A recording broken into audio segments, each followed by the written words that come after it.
सुबह की नमाज की अहमियत के बारे में और सुबह जल्दी उठने के हवाले से आप सल्लल्लाहु अलैहि वसल्लम ने एक हदीस के अंदर ये भी बयान फरमाया कि जिस वक़्त रात को एक आदमी सोता है तो शैतान उसके पास आता है और उसकी गर्दन के अंदर, उसकी गुद्दी के अंदर वो 3 घेरें लगाता है। जिस वक़्त सुबह करीब होती है, शैतान मुसलसल रात भर, जिस वक्त इंसान उठना भी चाहता है तो रात भर शैतान उसको थपकियाँ देता है, उसको कहता है कि सोता रहे, रात भी बहुत ज़्यादा है। आप सल्लल्लाहु अलैहि वसल्लम ने फरमाया कि जिस वक्त सुबह की अजान हो जाती है, ये बंदा उठ बैठता है और उठने की दुआ पढ़ लेता है तो शैतान की लगाई हुई एक घेरा खुल जाती है। फिर जिस वक्त वज़ू बना लेता है तो आप सल्लल्लाहु अलैहि वसल्लम ने फरमाया कि शैतान की लगाई हुई दूसरी घेरा से भी आज़ाद हो जाता है। फिर जिस वक्त ये प्यारा सा बंदा नमाज अदा कर लेता है तो शैतान की लगाई हुई तीसरी घेरा भी खुल जाती है। अब आप सल्लल्लाहु अलैहि वसल्लम ने इस बंदे के बारे में फरमाया कि ये सुबह फजर की नमाज़ पढ़ने वाला इस आलम के अंदर सुबह करता है कि ये हशाश बशाश होता है,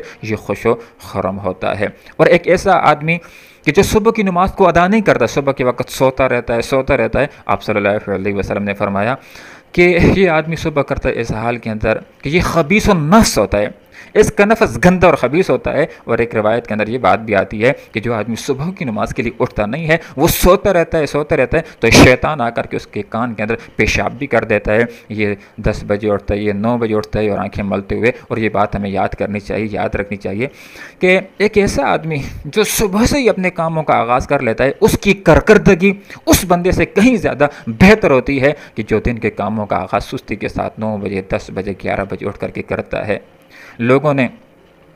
अक्सर लोगों ने लॉकडाउन से पहले अपनी फितरत को भी ख़राब कर दिया था कि दिन को सोते थे और रात के वक्त कारोबार करते थे। कोरोना वायरस हमें ये बात भी सिखा गया है कि अल्लाह करे कि ये लॉकडाउन ख़त्म हो जाए, हालात नॉर्मल हो जाएं, बीमारियां ख़त्म हो जाएं, तो लोगों को ये अज़म कर लेना चाहिए कि हमने कमाने का काम सिर्फ दिन के वक्त करना है, सुबह से अपने काम का आगाज़ करना है। हदीस का ये मफ़हूम है, आप सल्लल्लाहु अलैहि वसल्लम ने फरमाया।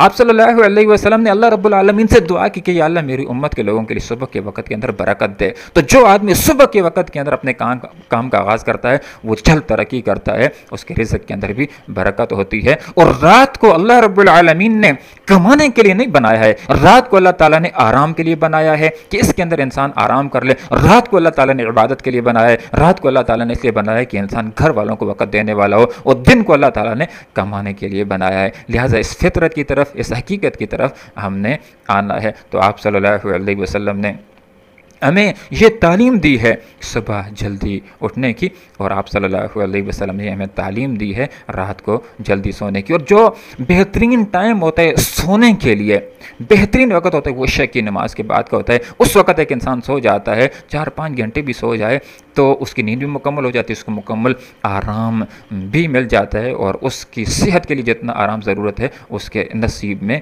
आ जाता है। लेकिन एक इंसान जो दिन के वक्त भी सोता है और 8-8, 9-9 और 10-10 और 12-12 घंटे सोता है, वो ये बात याद रख ले कि ज़िंदगी के कीमती लम्हात को वो ज़ाया कर रहा है। इंसान की सेहत को बरकरार रखने के लिए डॉक्टरों ने ये बात की है कि 6-7 घंटे की नींद ये काफ़ी होती है, और ये रात को हो तो ये इंसान के लिए बहुत ही मुफीद होती है। और आखिरी